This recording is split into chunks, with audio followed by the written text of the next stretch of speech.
who owns the story and who feels seen by the story, and how do you claim your story? One of these guys is gonna slip up and they're gonna give us enough information so that we can track them down, and then we will find them and we will destroy them by any and all means. Legally. I said by any and all means.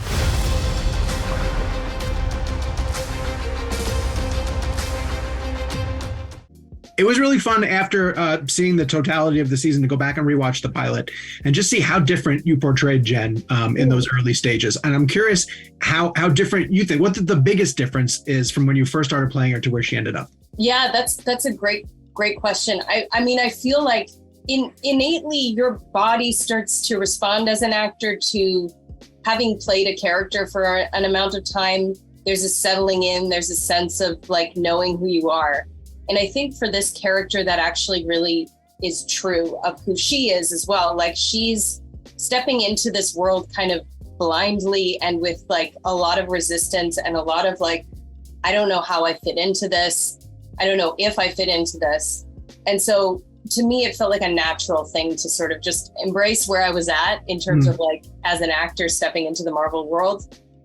Yeah, again, the meta-ness of the show, but like, you know, that's where Jen was at. And I think she does come to a sense of like wholeness or a sense of integrating the sides of herself, you know, that she's been sort of thinking of as two separate things that can't marry and that can't be together. Well, this entire first season is her origin story. You know, the pilot, we got to see her physical origin, but the seasonal arc of this entire first season is really like her emotional and mental origin of accepting She-Hulk into her life, figuring out how to be both and the balance and what the relationship between Jen and She-Hulk is going to be. That really is the actual story that we're telling. And then to that end, because the finale is titled Whose Show Is This?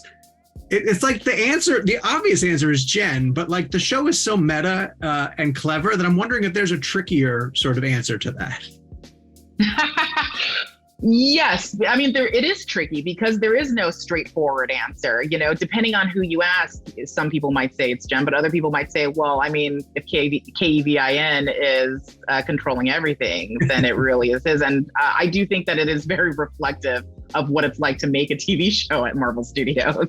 Yeah, I mean, that's really, I think what it nods to is also just the sense of, well, there's such a response to Jen, to She-Hulk, the show coming out, that there's an ownership over the right for certain characters to exist or whatever, that certain, kind of trolls have a feeling that they have an ownership over or an entitlement to.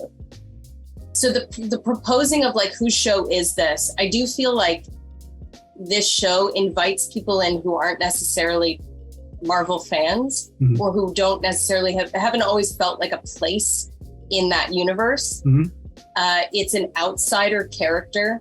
Even in the comics, she's sort of like not, you know what I mean? Yeah. And to me, that's the sort of theory or the hypothesis of the show in a lot of ways is like, yeah, who owns the story and who feels seen by the story and how do you claim your story and all of that.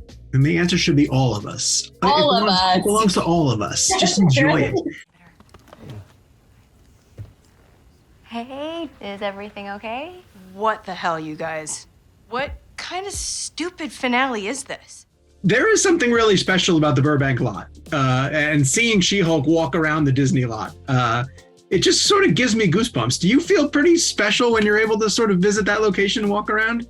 Yeah, I really do. I think any lot, especially in Los Angeles, holds a certain je ne sais quoi, for lack of a better term. But that one is definitely special, and walking around it does sort of bring a childlike quality to it because it's where you've seen so many things come from there, and then being an adult still walking onto that lot, you're just sort of like, you get giddy. It's amazing. People are going to be pausing the writer's room sequence and scouring the walls. To that end, do you have to be really careful about what you put in there? Is there stuff in there that people should be looking out for? Well, the note cards definitely are realistic as to the episode breakdown. And there are some real writers in the writer's room. They don't have lines, but we do cut to a couple of them directly.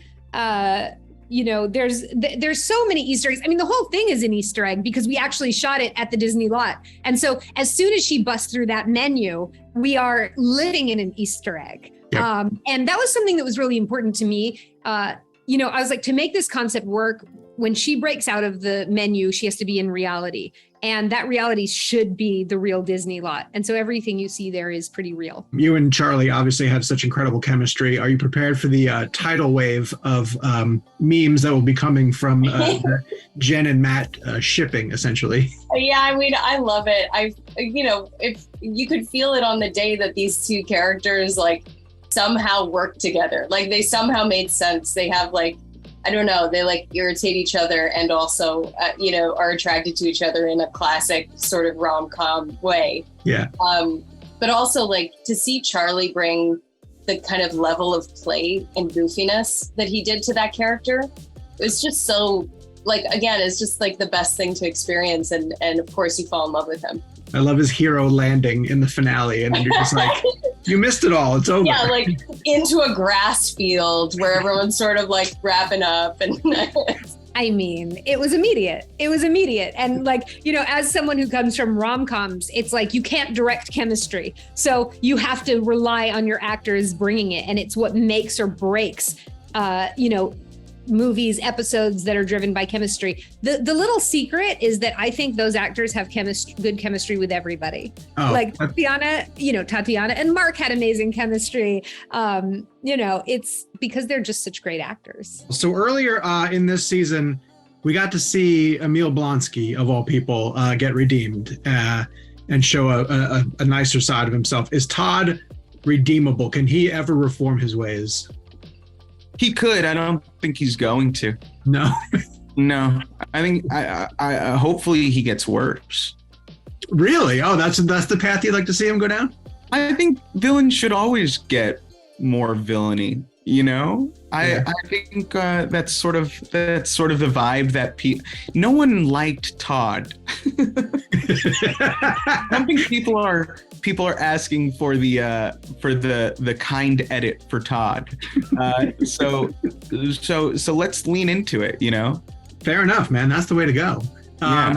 Were you happy that you finally got a chance to Hulk out as part of the program? Happy is an understatement. Okay. I was. It's a mind-melting moment to see yourself Hulk out on an actual, MCU show. It's the greatest. And now, when Jennifer Walters grows angry or outraged, a startling metamorphosis occurs. I want to ask specifically how time-consuming it was to recreate the opening of the Bill Bixby series. Well, in some ways, it was simpler than the rest of the show because there was a lot of practical elements. For example, we just painted a bodybuilder green, as opposed to going through all the rigmarole of creating our She-Hulk, which was very time consuming. So it was, it looked old fashioned and it actually was kind of old fashioned to shoot, which was fun. Yeah, there are a lot of practical elements that were used in there, right? Down to the old computers that she was typing on. Very, very funny stuff. Even though there were trolls on it, it was an old-fashioned computer. Before they kick me out, is there an actor of note who's playing Skaar? All shall be revealed. The idea with this was a little nugget, a little hint. So it served its purpose. It certainly did. People are talking about his haircut. There's a lot of commentary about his haircut. Well, I'll tell you, there's a lot of comments, a lot of commentary about his haircut in the process, because you spent months developing that character who you see for 1 second. Of course, everybody's asking when we're going to see her next. Have you heard any plans about the direction of where you guys might be able to go in terms of a second season or whether Jen's going to fit into a movie?